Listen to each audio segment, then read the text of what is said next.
Nós vemos para a base da nossa oração uma das bem-aventuranças, né? Bem-aventurados os limpos de coração, porque eles verão a Deus. Bem-aventurados felizes, né? Felizes são aqueles que são limpos de coração, porque estes verão a Deus. A pureza de coração está nas bem-aventuranças e também está nos frutos do Espírito, né? Uma das traduções mais antigas que eu peguei, lá também fala que um dos frutos do Espírito é a pureza. E nós vamos meditar um pouco hoje como Deus opera isso em nossa vida e qual é o nosso papel, né? Qual é a nossa parte na pureza do nosso coração. Porque os impuros não entrarão no céu. Todos que entrarem no céu têm que ter pureza de coração. Tem que alcançar essa bem-aventurança. Tanto a Bíblia como os testemunhos diz assim: o coração é a fortaleza do homem. É um dos órgãos mais vitais do corpo. Você vive um bom tempo, seu estômago parar, o intestino parar, né? Rim parar, um pouco só, seu pulmão parar, mas seu coração parar, acaba na hora. Ele é a fortaleza da vida. Dele procede as saídas da vida ou da morte. A vida cristã é uma batalha e uma marcha. O campo de luta é o domínio do coração. No sentido espiritual, o coração é a nossa vida espiritual. Nós temos a nossa vida carnal e a nossa vida espiritual. O campo de batalha é pelo domínio de nossa vida espiritual. O campo de batalha é pelo domínio de nossas atitudes e de nossa pureza. E nós vamos meditar um pouquinho sobre isso hoje. Falando sobre nossa pureza, diz assim, no Patriarcas: muitos dos divertimentos populares do mundo hoje, mesmo entre aqueles que pretendem ser cristãos, propendem para os mesmos fins que os dos gentios outrora. Muitos desses divertimentos que nós envolvemos, os do mundo, e mesmo aqueles divertimentos que são chamados de divertimentos cristãos, eles tendem, né, a fazer a mesma coisa que os divertimentos que são só do mundo. Poucos divertimentos desses. Poucos há, na verdade, entre eles, que Satanás não torne responsáveis pela destruição de almas. Poucos desses divertimentos não são usados por Satanás para enfraquecer a nossa espiritualidade. Diz assim: por meio do teatro, agora vamos citar alguns, né? Por meio do teatro, ele tem operado durante séculos para excitar a paixão e glorificar o vício. Quando Ellen White escreveu isso, 1800 ou 1900, ainda não existia televisão, nem internet e nem tecnologias modernas. O teatro era a única forma de representações. Os artistas iam até o teatro e faziam suas peças. O que é a televisão hoje? É o mesmo teatro, dentro de casa, tá? Onde eles fazem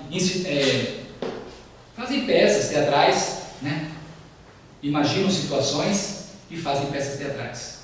É lógico que a televisão avançou e a coisa ficou muito mais moderna, mas a situação é a mesma.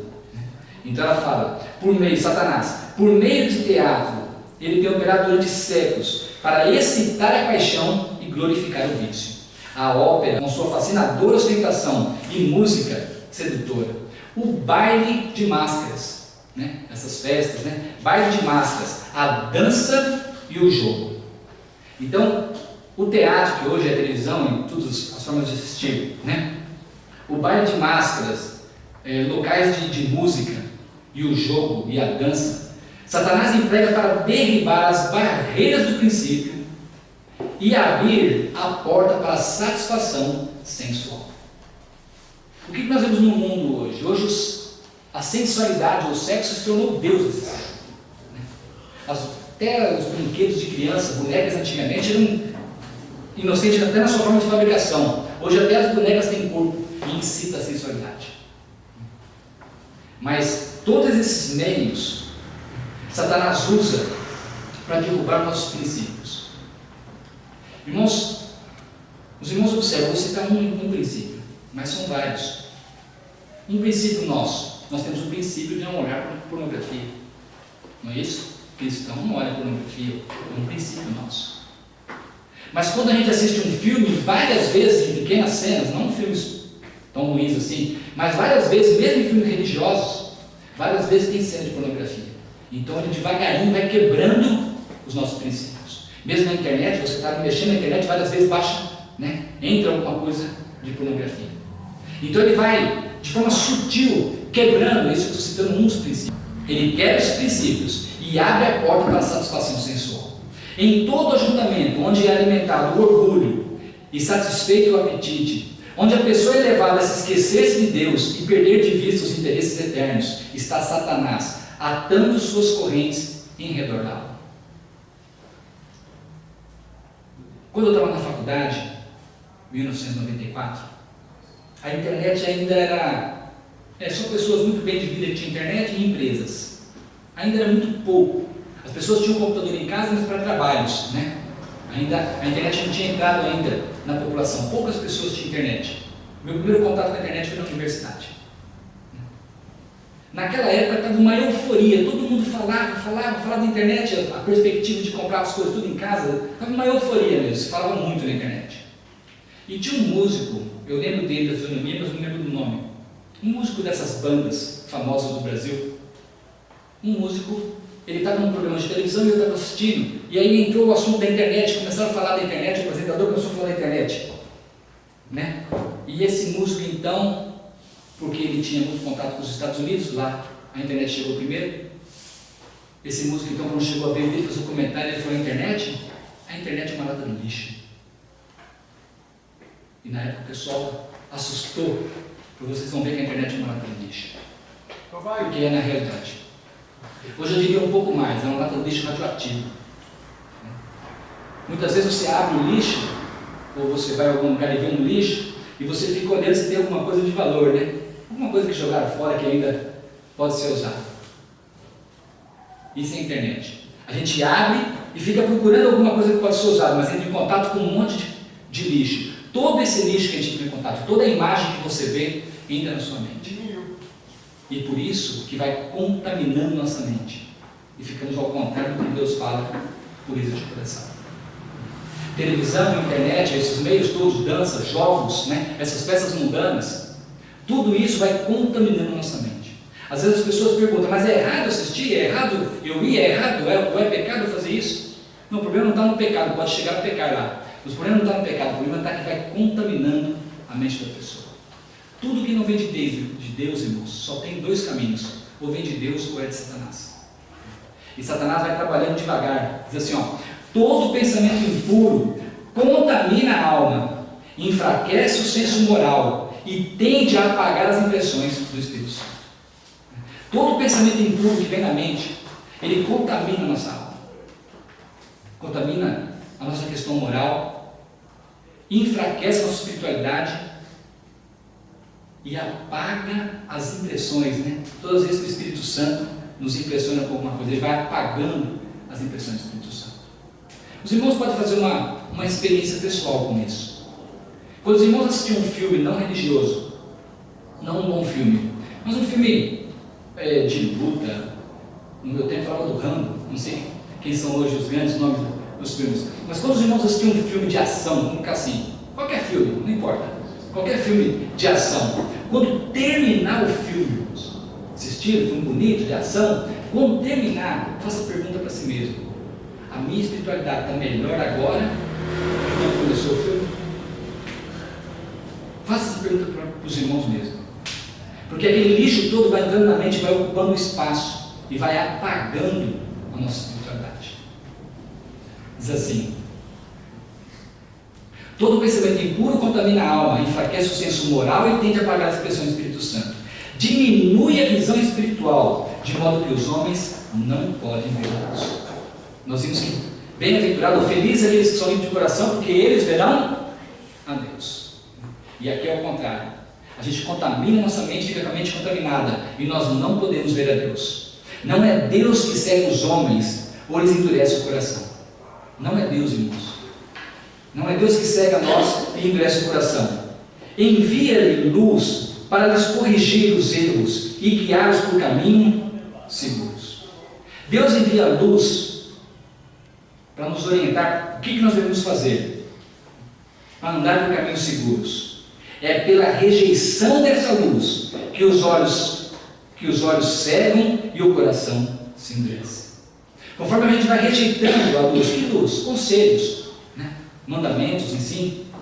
Os conselhos que Deus nos dá, faz isso, não faz isso, faz isso. Conforme a gente vai rejeitando esses conselhos, pequenos conselhos, nós vamos endurecendo o nosso coração. Muitas vezes o processo é gradual e quase imperceptível.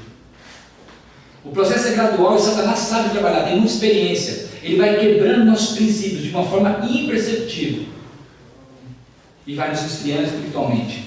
A luz chega até a alma por meio da palavra de Deus, de seus servos ou diretamente pelo seu Espírito. Deus trabalha com o homem de três formas: pela impressão do Espírito Santo, Isaías fala que o Espírito Santo fala ao pé do ouvido, pelos seus servos, os irmãos de igreja, ou algum servo de Deus que está falando e está pregando, ou diretamente pela palavra de Deus. Essas são as formas que Deus fala conosco. Mas quando um raio de luz, seja qual for, é rejeitado, dar-se-á parcial entorpecimento das percepções espirituais, e a segunda revelação da luz é menos claramente discernida. Destarte, aumenta a treva, até que se faz noite na alma. A gente vai rejeitando os conselhos de Deus, alguns conselhos pequenos, raios de luz, não é luz, mas raios de luz, e aquilo nos leva a rejeitar outros conselhos, e outro conselho, até que a alma se torne escura, né? Até que se densam trevas sobre a nossa alma.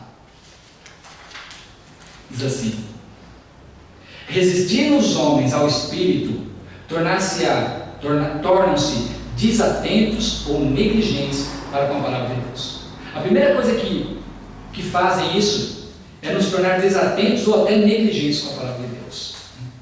Irmãos, observe, se nós lemos a palavra de Deus 15 minutos por dia, em um ano a gente lê a palavra de Deus inteira. E a gente não perde 15 minutos com essas coisas. Perde 1 hora, 1h30, 2 horas, 3 horas. Às vezes senta ali e fala: vou fazer só uma pesquisinha, né? Aí começa a olhar Facebook, começa a olhar, quando a gente vê, passou 1 hora, 1h40. Olha o tanto de conhecimento que a gente poderia ter absorvido, e olha o tanto de lixo, porque a gente está falando uma coisa boa, mas ali vai baixando lixo, né? Que você não tem como não ver. Aquilo vai entrando tudo na sua mente. Diz assim: eles mesmos são, resistindo os homens ao Espírito, tornam-se desatentos e negligentes para com a palavra de Deus. Eles mesmos são responsáveis pelo endurecimento de coração. Dessa maneira nos ensina que se a palavra de Deus não executar a sua obra em nosso coração e vida, devemos em nós mesmos perguntar a razão disso. Quando a gente começa a ficar fraco espiritualmente, não tem mais vontade de ir na igreja, não tem mais vontade de ler a Bíblia, não tem mais vontade de sair fazendo trabalho missionário, estou desanimado. Para quem que a gente tem que perguntar? Para nós mesmos. Não é para Jesus, não é para nós mesmos. Por quê? Porque a nossa decisão e escolha foi escolher ler o que não presta, ver o que não presta. Fomos enchendo a nossa mente de lixo. E isso vai endurecendo e fechando o nosso coração. Olha só. É-nos impossível, por nós mesmos, escapar ao abismo do pecado em que estamos mergulhados. É impossível o homem por si só escapar do pecado, ou do abismo do pecado em que nós estamos mergulhados. Nosso coração é ímpio, é o que diz lá em Jeremias, né? Nosso coração é ímpio e não o podemos transformar. Nós não podemos, irmãos, nos tornar pessoas puras, como fala a bem-aventurança aqui por nós mesmos. Fala assim: a educação, a cultura, o exercício da vontade, o esforço humano, todos têm sua devida esfera de ação, mas nesse caso são impotentes. Veja, irmãos, o que está falando aqui. A nossa cultura, a nossa educação, o nosso treinamento, o nosso esforço, exercício da vontade e o esforço humano, eles têm uma esfera de ação, mas são impotentes para nos transformar. Eu mesmo, irmãos, já ensinei aqui para os irmãos, li uma série de textos aqui no projetor, na transparência, que nós temos que nos esforçar. Né? O próprio Deus fala: esforça-te, tenha muito bom ânimo. E eu mesmo já falei várias vezes que nós temos que ser fiel na alimentação, porque quando nós somos fiéis na alimentação, nós conseguimos trilhar o caminho da santificação por causa do exercício. Quando você vê um alimento que é saudável, bom para você, mas não está na hora de comer e você não come, quando você resiste, não vou comer agora, vou comer no horário certo, essa pequena tentação que você resistiu te torna mais forte. E quanto mais você for fiel aos conselhos de Deus, mais forte você vai ficando. É um exercício da vontade. Mas esse exercício, irmãos, não pode transformar a nossa vida. Qual que é a função dele? Por que Deus pede vestuário, alimentação, comportamento? Por que Deus pede todas essas coisas para nós? Se é Deus que trabalha em nosso coração. Olha só. A educação, a cultura e o exercício da vontade e o esforço humano. Todos têm seus devidos esferas de ação, mas são impotentes para nos transformar. Poderão levar a um procedimento exteriormente correto, mas não podem mudar o coração. São incapazes de purificar os mananciais da vida. É preciso um poder que opere interiormente uma nova vida que proceda do alto, antes que os homens possam substituir o pecado pela santidade. Nós precisamos de um poder que transforma a nossa vida, irmãos. Esse poder é o poder de Deus. Aqui fala, esse poder é Cristo. Mas aonde que entra o nosso papel desse esforço então? Irmãos, a conversão é um milagre, a transformação de vida também é um milagre. A Bíblia fala, é Deus que o santifica. Mas olha só, toda a cultura e educação que o mundo pode oferecer fracassarão em fazer um degradado filho do pecado um filho do céu. A energia renovadora precisa vir de Deus. A mudança só pode ser efetuada pelo Espírito Santo. Todos que quiserem ser salvos, nobres ou humildes, ricos ou pobres, precisam submeter à atuação desse poder. Na palavra de Deus, a mente encontra temas para os mais profundos pensamentos. Quanto mais a gente estuda a Bíblia, lê e contempla a palavra de Deus, mais nós limpamos nossa mente de todo esse lixo que a gente absorve no mundo. Para as mais elevadas inspirações, uma reverente contemplação dos temas como esses não pode deixar de enternecer, purificar e enobrecer o coração e ao mesmo tempo inspirar a mente com uma nova força e vigor. O Espírito Santo trabalha no coração do homem de acordo com o seu desejo e consentimento, nele implantando uma nova natureza. Deus trabalha em nós, irmãos, mas Ele só pode trabalhar em nós com o nosso consentimento. É aqui que começa o nosso trabalho, irmãos. Não podemos por nós mesmos vencer os maus desejos e hábitos que lutam pela predominância. Nós não podemos por nós mesmos vencer os maus desejos nossos. Não nos é possível dominar o poderoso inimigo que nos mantém em escravidão. Unicamente Deus pode nos dar a vitória. Ele deseja que tenhamos o domínio de nós mesmos, temperança, de nossa vontade e de nossos caminhos. Ele não pode, Deus não pode, todavia, operar em nós contra o nosso consentimento. Deus não pode nos transformar, irmãos, sem o nosso consentimento. Não está falando que Ele não pode no sentido de poder, porque tem poder, Deus pode todas as coisas. Mas no sentido de fidelidade, Deus é fiel às suas próprias leis. Deus não pode nos transformar se nós não consentirmos. E mais do que isso, todavia, Ele não pode, operar em nós contra o nosso consentimento e cooperação. Os irmãos percebem onde entra a cooperação nossa agora? Deus, irmãos, é Ele que transforma a nossa vida, é Ele que opera o milagre e muda o nosso caráter. Mas Ele não pode fazer isso sem duas coisas: o nosso consentimento, e mais do que consentir, nós temos que cooperar com Deus. Se esforçar. Olha só, não podeis mudar o vosso coração, não podeis por vós mesmos consagrar a Deus as vossas afeições, mas podeis escolher servi-lo, poder-lhe dar-lhes a vossa vontade. Ele então operará em vós o querer e o efetuar segundo o seu beneplácito. Deste modo, toda a vossa natureza será levada sob o domínio do Espírito de Cristo. Vossas afeições se realizarão nele, vossos pensamentos estarão em harmonia com ele. O que deveis compreender é a verdadeira força de vontade. Este é o poder que governa a natureza do homem, o poder da decisão ou de escolha. Tudo depende da redação da vontade. É aqui, irmãos, que entra o nosso trabalho. É Deus que varre nossa mente em todo lixo, mas é nós que decidimos se vai entrar novo lixo ou se vai entrar coisas boas. É nós que decidimos o que nós vamos ver, ler e ouvir. É Deus que transforma a nossa vida. Quando Jesus curou do pecado, aquela pecadora, o que ele disse para ela? Vai e não peques mais. Jesus fez por ela o que ninguém poderia fazer, só ele. Mas ela tinha que fazer o que ela podia fazer. A decisão da escolha, se eu vou ver o que contamina a minha alma ou se eu não vou ver. Essa é uma decisão nossa. E nós temos que cooperar com Deus. Ele então operará em vós o querer efetuar segundo o seu beneplácito. Desse modo, toda a vida, já li aqui, né? O que deveis compreender é a verdadeira força de vontade.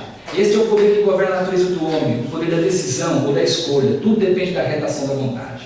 Mediante o conveniente exercício da vontade, agora sim, pode operar-se em vossa vida uma mudança completa.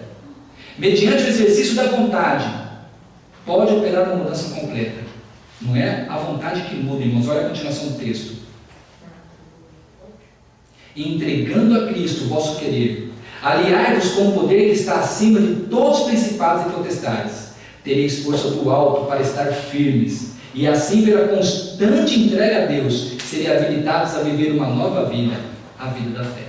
Nós temos que cooperar com Deus no trabalho que Deus faz em nossa vida. Vida cristã e vida religiosa. A vida religiosa, irmãos, não salva ninguém. Mas não há vida cristã sem vida religiosa. Aqueles que não querem ser presos das armadilhas de Satanás devem bem guardar as entradas da alma. Deus, ele purifica a nossa mente, purifica o nosso coração. Qual é o nosso papel agora? Vai e não peques mais. Nós temos que guardar as janelas, as vias de acesso à nossa alma. Quais são essas vias?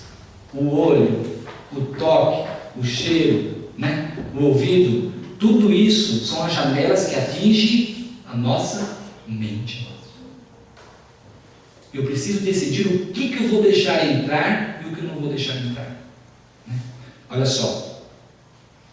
Aqueles que não querem ser presos das armadilhas de Satanás, ficar presos nas armadilhas deles, devem bem guardar as entradas da alma, devem evitar ler, ver e ouvir aquilo que sugira pensamentos impuros. Nós temos que evitar de ler, ver e ouvir tudo o que surge em nossa mente, pensamentos impuros. Irmãos, tudo que nós estamos fazendo, ou está melhorando nossa vida espiritual, ou está piorando. Não existe nada em meio termo. Olha só, falando de Israel, foi associando-se com os idólatras e unindo-se em suas festas que os hebreus foram levados a transmitir a lei de Deus e trazer seu juízo sobre a nação. Assim agora, levando os seguidores de Cristo a associar-se com os ímpios e unir-se em suas diversões, que Satanás é mais bem sucedido em induzi-los ao pecado. O Salmo 1 fala: não sentarei na mesa dos escarnecedores. E quando a gente estuda a história de Enoque, lá fala que Enoque morava no sítio, no campo, nas montanhas. Não sei se é nas montanhas, no campo. E lá fala que ele ia pregar na cidade, mas não ficava muito tempo com os homens da cidade. Por quê? Ele tinha medo de desonrar a Deus. Ele sabia que se ficasse muito tempo lá, os princípios iam sendo aos poucos quebrados. Assim agora é levado os seguidores de Cristo a associar-se com os ímpios e unir-se em suas diversões, que Satanás é bem sucedido. Deus requer hoje do seu povo uma distinção tão grande do mundo, nos costumes, nos hábitos e princípios, como exigia de Israel antigamente. O antigo Israel foi enredado no pecado, quando se aventurou em associação proibida com os gentios. De modo semelhante se transviu Israel de Deus hoje. Irmãos, a Bíblia fala que felizes são os limpos de coração, porque os limpos de coração tomaram uma decisão na vida deles. Em tudo que fazer para a honra e glória de Deus. Em todos os atos da vida dele, como diz aquele filme religioso, primeiro eles perguntam: o que Jesus faria? Jesus entraria nesse lugar? Jesus assistiria esse programa? Assistiria esse filme? Ou ficaria, no Face? Eu fico, às vezes, eu entro no Face para ver o que está acontecendo, e aí eu vejo uma piada atrás da outra, uma piada atrás da outra, uma brincadeira atrás da outra, brincadeiras que derrubam a nossa espiritualidade. Então é isso, irmãos. A nossa parte no processo de santificação é a nossa decisão do que eu vou fazer. Qual vai ser a minha decisão? No que eu vou cooperar com Deus? E nós temos uma ferramenta fabulosa, diz assim: a oração põe a alma em imediato contato com a fonte de vida e fortalece os nervos e músculos da vida religiosa. A oração fortalece o cristão e coloca o cristão em contato com Deus. O cristão cujo coração é assim firmado em Deus não pode ser vencido. Nenhuma arte maligna pode destruir a paz. Quando o pecado embota as percepções morais, o transgressor já não discerne os defeitos de seu caráter.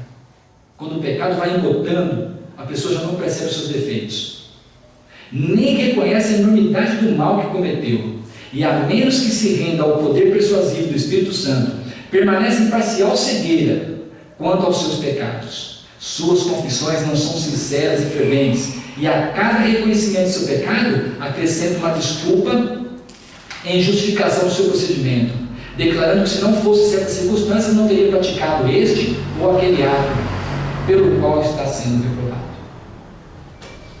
Quando ele bota as sensibilidades espirituais da pessoa, imediatamente ele começa a dar desculpa para o pecado. Não, se não fosse isso eu não teria feito, se não acontecesse isso eu não teria feito. Ele já está mal espiritualmente. Quando a pessoa começa a desculpar o pecado, diz que o pecado, quando você desculpa, você já está defendendo. Olha só, irmãos, quando Cristo habita no coração, é interessante esse pedacinho do texto, porque Cristo muitas vezes é um visitante maravilhoso em nossa vida, mas ele não pode ser simplesmente um visitante. Vem e vai embora, vem e vai embora. Cristo tem que vir morar no nosso coração. Quando Cristo habita no nosso coração, haverá pureza e refinamento de ideias e maneira. Quando Cristo habitar no nosso coração, nós vamos tornar puros de coração. Quando Cristo habita em nosso coração, haverá pureza e refinamento de ideias e maneiras. Mas as palavras de Jesus, felizes os limpos de coração, têm um mais profundo sentido. Essa palavra, bem-aventurado os limpos de coração, é muito mais do que eu falei até agora. Não é simplesmente esse lixo todo que tem em nossa mente. Olha só, irmãos, é muito mais profundo que isso. Mas as palavras de Jesus, bem-aventurados os limpos de coração, têm um mais profundo sentido. Não somente puros, no sentido que o mundo entende pureza, livre do que é sensual, puro de concupiscência, mas fiéis nos íntimos desígnios e motivos da alma. Puro de coração é isso, fiel aos íntimos desígnios da nossa alma, isento de orgulho, de interesse egoísta, humildes, abnegado, semelhante a uma criança. Isso é limpo de coração. Eu acho que todos vocês já tiveram a oportunidade de ver, o que eu já vi algumas vezes, é muito comum isso. Quando você vê duas crianças brigando, os irmãos já devem ter visto isso, brigando ali com um pau, brigando, duas crianças pequenininhas. E depois você fala, separa, o que é isso? Separa as crianças. Daí um minuto elas estão brincando de novo. Aí um dos arteirinhos ali começa a fazer uma gracinha, e o outro ainda chorando, descendo lágrima ainda, já começa a rir. Não limpou nem o rosto. Sabe o que significa isso, irmãos? Sem amargura no coração, sem mágoa. Brigou, chorou, está escorrendo lágrima ainda, já começa a brincar, já começa a rir e continua o dia. Isso, irmãos, sem maldade. Isso é pureza de coração. Sem maldade, sem avareza, sem egoísmo, sem orgulho. É isso que Deus espera de nós, irmãos. É essa pureza que Ele está falando aqui. Mas se nós ficarmos enchendo a nossa mente de lixo, irmãos, a gente não vai conseguir isso. Que Deus possa nos abençoar. A nossa mensagem principal é o vigiar. Vigiar nossos olhos, nossos ouvidos, o que nós tocamos, o que nós estamos vendo. O Salmo 101, 103, não lembro agora, acho que é 101. É 101, 3, isso mesmo. Salmo 101, ele fala: não colocarei coisas más diante dos meus olhos. Não ouvirei falar de sangue. Não colocarei na minha casa aquele que profere mentiras. Que Deus possa nos abençoar, Deus. Que nós possamos andar segundo os desígnios, segundo os planos de Deus. O meu desejo para todos. Amém.